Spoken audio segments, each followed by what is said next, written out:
एक ऐसा शख्स जो कभी किंग ऑफ गुड टाइम्स कहलाया करता था, जो अपने वक्त में महाराजाओं वाली जिंदगी गुजारता था, एक ही रात में करोड़ों रुपए की पार्टी करता, और जहां दुनिया भर के बिलियनर्स प्राइवेट जेट रखते हैं, वहीं उसके पास बोइंग 727 था। लेकिन आज उसका नाम इंडियन हिस्ट्री के सबसे बड़े फ्रॉड केस से जोड़ा जाता है। जी हाँ, हम बात कर रहे हैं विजय माल्या की। नीरव मोदी, मेहुल चोकसी, ललित मोदी, ये ऐसे नाम हैं जो यहाँ से बड़े बड़े फाइनेंशियल फ्रॉड करके विदेश भाग चुके हैं। और मजे की बात यह है कि ये विदेश में बड़े ऐशो आराम के साथ जी रहे हैं, एक लेविश लाइफ स्टाइल एंजॉय कर रहे हैं, बड़े बंगले में रह रहे हैं, महंगे कपड़े खरीद रहे हैं। मगर इनके पास पैसा आ कहां से रहा? अगर इन्होंने फाइनेंशियल फ्रॉड इंडिया में किया है, ऐसा तो था नहीं कि बैग में भर भर के अपने साथ लेकर गए हों। और बैंक अकाउंट में अगर हम 50,000 भी जमा करते हैं तो वो पैन कार्ड नंबर हमसे मांगते हैं। इनफैक्ट इनको छोड़िए, हार्डकोर क्रिमिनल्स की बात कीजिए जो स्मगलिंग करते हैं, ड्रग्स लाते हैं, या फिर हथियारों का धंधा करते हैं, हथियारों की तस्करी करते हैं। वो लोग कैश में डीलिंग करते हैं, और वो लोग इतने सारे कैश पैसे को स्विच बैंक में या फिर अपने अकाउंट में कैसे जमा कराते हैं, और अगर अकाउंट में जमा नहीं कराते तो उस कैश को खर्च कैसे करते हैं, उस कैश को एंजॉय कैसे करते हैं। आप और मैं, हम जैसे लोग अगर इनकम टैक्स में इनकम शो ना करें और कोई महंगी चीज खरीद लें तो इनकम टैक्स डिपार्टमेंट हमारे दरवाजे पर आ जाता है, जबकि हमने तो कोई क्राइम भी नहीं किया है ऐसा सीरियस नेचर का। मगर ये लोग कभी पकड़े नहीं जाते। ऐसा क्यों होता है? कैसे ही अपनी मनी को सर्कुलेट करते हैं, उसे घुमा फिरा के यूज करते हैं, और कैसे ही विदेश में पैसा पहुंचा देते हैं बिना किसी फिजिकल ट्रांजैक्शन के। मनी के इस इलीगल सर्कुलेशन को बोला जाता है मनी लॉन्ड्रिंग। लॉन्ड्रिंग वर्ड का मतलब होता है धुलाई करना। ये समझ लीजिए जो ब्लैक मनी है वो इलीगल मनी है, उसको धुलाई करके व्हाइट मनी में कन्वर्ट करना। ये कैसे काम करता है? कैसे पैसे का हेर फेर होता है, कैसे ट्रांजैक्शन होता है, कैसे कुछ टैक्स हेवेंस में पैसा भेजा जाता है और सरकार को भनक तक नहीं लगती, कैसे स्विच बैंक तक बहुत सारा पैसा पहुंचाया जाता है, और कैसे टैक्स की चोरी करते हैं बड़े आराम से, बिना कोई सजा पाए अपना जीवन जीते हैं। आज की डॉक्यूमेंट्री में चलिए जानते हैं। सबसे पहले जानते हैं ब्लैक मनी या इलीगल मनी होती कैसे है। ब्लैक मनी या इलीगल मनी को कमाने के दो रास्ते हैं। सबसे पहले आप कोई गलत काम करके, जैसे स्मगलिंग, डाका डालना, चोरी करना, ड्रग्स के धंधे करना, हथियारों की हेर फेर करना या तस्करी करना। दूसरा तरीका है कि कमाई तो आप लीगल तरीके से कर रहे हो, आपकी कोई किराना की दुकान है, आपका कोई बिजनेस है, मगर आप अपनी ट्रू इनकम गवर्नमेंट को दिखा नहीं रहे टैक्स बचाने के लिए। क्योंकि इंडिया में अगर कोई इंसान 1 करोड़ रुपए कमाता है अपने बिजनेस इनकम से, तो उसको 30% टैक्स के फॉर्म में गवर्नमेंट को देना पड़ेगा, जो 1 करोड़ पर 30 लाख रुपए होते हैं, जो कि बहुत ज्यादा हैं। और इंडिया में लोग धड़ल्ले से टैक्स की चोरी करते हैं, ये बात फैक्ट है। अब अगर आपने इनकम टैक्स रिटर्न में अपनी ट्रू इनकम नहीं दिखाई है तो वो सारी की सारी मनी ब्लैक मनी कंसीडर की जाती है, जिस पे आपने सरकार को टैक्स नहीं दिया, एक तरह से टैक्स की चोरी की। अब ऐसी इनकम आपको छुप छुपा के खर्च करना पड़ेगा, क्योंकि अगर आप लेविश लाइफ स्टाइल जिएंगे, बड़े महंगे बंगले खरीदेंगे, बड़ी महंगी गाड़ियां खरीदोगे, तो इनकम टैक्स डिपार्टमेंट की नजर आपके ऊपर पड़ेगी। अब इन दोनों कंडीशन में, चाहे आपने लीगल तरीके से ब्लैक मनी अर्न किया हो या इलीगल तरीके से ब्लैक मनी अर्न किया हो, तो आपको उस मनी की धुलाई करना जरूरी है, यानी मनी लॉन्ड्रिंग करना जरूरी है, ताकि आप उस मनी को यूज कर सके और पकड़े ना जाएं। तो अब आप इस मनी का यूज कैसे कर सकते हैं? ऐसा कोई अल्टरनेट सोर्स ऑफ इनकम बनाने, अपनी इनकम को किसी दूसरे मेथड से चैनलाइज करके ऐसी जगह पे शो करें जहाँ से आप उसे इजिली यूज कर सके। इस प्रोसेस को मनी लॉन्ड्रिंग कहते हैं। और चलिए आज इसको डिटेल में समझते हैं। अब ये जो मनी लॉन्ड्रिंग होती है, जैसे क्रिमिनल्स अपना पैसा ब्लैक मनी से व्हाइट मनी में कन्वर्ट करते हैं, उसके 3 प्रोसेस होते हैं: प्लेसमेंट, रैलिंग और इंट्रीगेशन। अब सबसे पहले हम टैक्स चोरी करने वालों को साइड में रखते हैं और क्रिमिनल्स की बात करते हैं, जिनका पैसा hardcore black money, illegal money है। अब आप में से बहुत से लोगों ने लकी भास्कर मूवी देखा होगा, जो अभी आई है। उसमें एक सीन होता है जिसमें भास्कर अपने पैसों को अपनी वाइफ के अचार का बिजनेस बता के चलाता है। भास्कर का मेन बिजनेस होता है गाड़ियों को एक्सपोर्ट और इंपोर्ट करने का, जिससे जो पैसा आता है उसको अचार का बिजनेस बता के बैंक में घुसा देता है। सो डियर फॉर प्लेसमेंट, जो मनी लॉन्ड्रिंग का पहला स्टेप है। उसमें आपको अपनी इलीगल कमाई को किसी तरह से बैंक में घुसा देना है। अब इसको घुसाने का सबसे अच्छा तरीका ये होता है कि आप कोई एक कैश बेस एक डमी बिजनेस चालू करो। तो ऐसे में क्रिमिनल्स क्या करते हैं, किसी बड़े मॉल के अंदर कोई शॉप खरीद लेते हैं, या कोई टैक्सी बिजनेस चालू कर देते हैं, या कोई ऐसा बिजनेस चालू करते हैं जिसमें उनकी कमाई सिर्फ कैश में होती है। अब अगर कैश में लोग किसी बिजनेस को पे करेंगे तो उससे उसको ट्रेस करना मुश्किल हो जाएगा। कई सारे मॉल्स आपने देखे होंगे जहाँ कोई नहीं जाता, दुकानें एकदम खाली पड़ी रहती हैं और उनका किराया 10-10, 15-15 लाख होता है एक शॉप का, मगर फिर भी वो दुकानें चलती हैं। असल में ऐसी शॉप को अपनी बिक्री से कोई मतलब नहीं होता, उन्हें बस अपनी ब्लैक मनी को व्हाइट मनी में कन्वर्ट करने के लिए फर्जी सेल्स दिखाना होता है। एक टैक्सी बिजनेस कोई राइड करेगा ही नहीं और दिखा देगा मैंने इस महीने 50 राइड करी हैं और मुझे इतना सारा मुनाफा हुआ। अब ये कैश एक्चुअली में घर पर पड़ा होता है, मगर उसको अपने उस बिजनेस की कमाई दिखाकर बैंक में घुसा देता है। इस स्टेप को बोला जाता है प्लेसमेंट। अब ये प्लेसमेंट ही एक ऐसा स्टेप है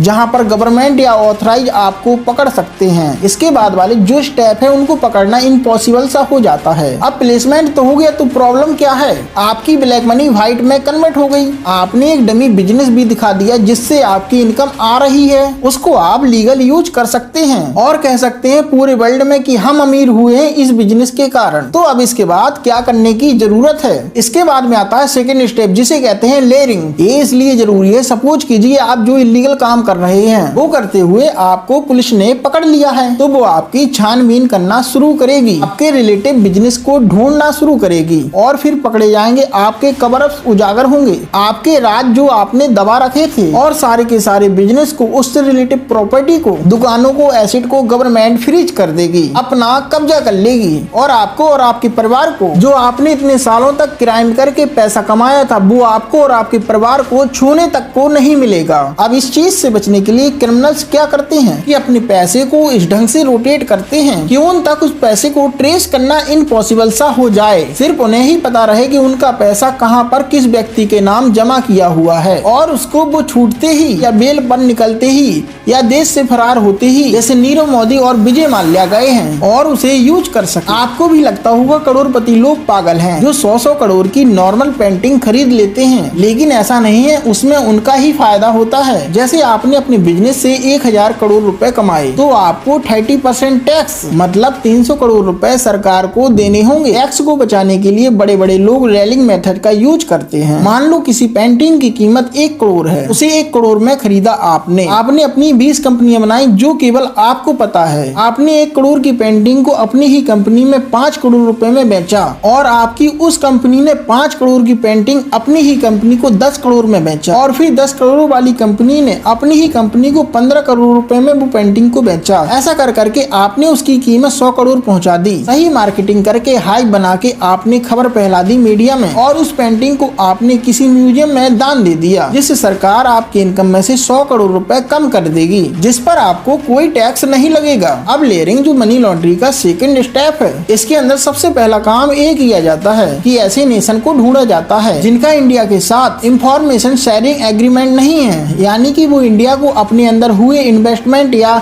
ट्रांजैक्शन के बारे में बिल्कुल नहीं बताते। ऐसे नेशन हैं क्या? हैं, जो भी ये छोटे छोटे आइलैंड नेशन हैं जिन्हें टैक्स हेवेंस कहा जाता है, जिनकी कोई अपनी इकोनॉमी नहीं है, कोई एग्रीकल्चर नहीं है, कोई इंडस्ट्री नहीं है, जो सिर्फ बाहर से आए हुए फाइनेंशियल इन्वेस्टमेंट पर डिपेंड है। ऐसे नेशन ये काम करते हैं ताकि इनकी इकोनॉमी चलती रहे क्रिमिनल्स की दुआ से। ऐसे कुछ नेशन के एग्जाम्पल हैं कैनेडम आइलैंड, पैगमा, पन्ना, मॉरिशस और साइप्रस। अब ये क्रिमिनल्स क्या करते हैं, जो भी उन्होंने लेजिमेंट XYZ कंपनी खोल रखी है इंडिया में, जिससे वो पैसा अपना ब्लैक मनी से व्हाइट मनी में कन्वर्ट कर रहे हैं, वो कंपनी इन आइलैंड के अंदर अपना इन्वेस्टमेंट कर देगी या वहाँ पर कोई सेल कंपनी होगी जिससे अपना पैसा वहाँ जमा करा देगी या उसको खरीद लेगी। अब ये सेल कंपनी क्या होती हैं? ऐसी कंपनी जो अंदर से खोखली हों, जो केवल कागजों पर एग्जिस्ट करती हों, जिनका बस एक ऑफिस एड्रेस है, जिनके अंदर कोई भी एक एम्प्लॉय नहीं है, ना कोई काम करती हैं और ना कोई इन्वेस्टमेंट करती हैं, बस बनी है ताकि ताकि अपना पैसा रोटेट कर सके।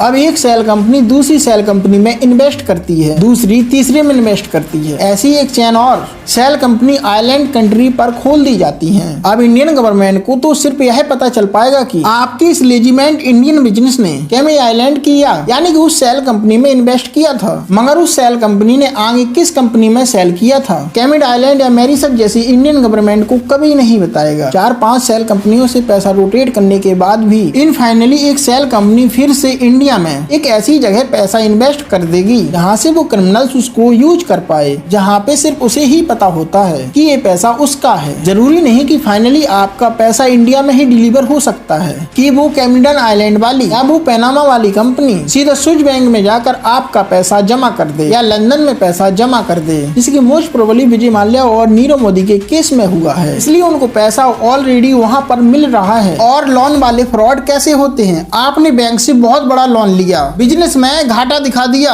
अब उस पैसे को आपने चैनलाइज कर दिया किसी तरीके से मॉरिशस या कैमिया आइलैंड पर, वहाँ पे आपने सेल कंपनी में इन्वेस्ट कर दिया, उस सेल कंपनी ने और किसी कंपनी में इन्वेस्ट कर दिया और फाइनली आपका पैसा लंदन में स्विस बैंक में जाकर जमा हो गया। अब यहाँ पे ये जो फाइनल स्टेप होता है जिससे जो आखिरी सेल कंपनी है वो आपकी डेस्टिनेशन तक आपका पैसा पहुँचा देती है और ट्रस्ट बिल्डिंग नहीं करते कि यह आप ही का पैसा है। इस स्टेप को बोला जाता है इंट्रीगेशन। सो मनी लॉन्ड्रिंग के तीसरे स्टेप प्लेसमेंट रेलिंग इंट्रीगेशन तब कंप्लीट हो जाते हैं तब आपकी मनी आपके सामने होती है और सरकार किसी भी तरीके से कैप्चर नहीं कर पाती। अब ये तो केस था क्रिमिनल्स का जिन्होंने अपना कोई लेजिमेंट बिजनेस खोला, उससे अपनी ब्लैक मनी को व्हाइट में कन्वर्ट किया और उस पैसे को लीगल किसी वायरल ट्रांसफर के थ्रू किसी आइलैंड नेशन की कंपनी में इन्वेस्ट किया, मगर इस केस में भी अपनी ब्लैक मनी को व्हाइट मनी में कन्वर्ट किया है तो इस बिजनेस को अपनी कमाई पे सरकार को इनकम टैक्स देना पड़ेगा। अब इस टैक्स को भी बचाने के लिए कई लोग क्या करते हैं कि फिजिकली अपने पैसे को एक नेशन से दूसरे नेशन ट्रांसफर करते हैं। अब आप बोलोगे कि एक ऐसे हो सकता है, हम 25,000 रुपए से ज्यादा ना तो इंडिया में ला सकते हैं और ना ही ले जा सकते हैं, तो फिर कैसे ये लोग करोड़ों रुपए बैग में भर के एक नेशन से दूसरे नेशन ले जाते हैं? और जाहिर सी बात है ले जाते हैं। ऐसे ही तो स्विस बैंक के अंदर इंडिया का इतना सारा पैसा जमा है, एक काम किया जाता है हवाला के थ्रू।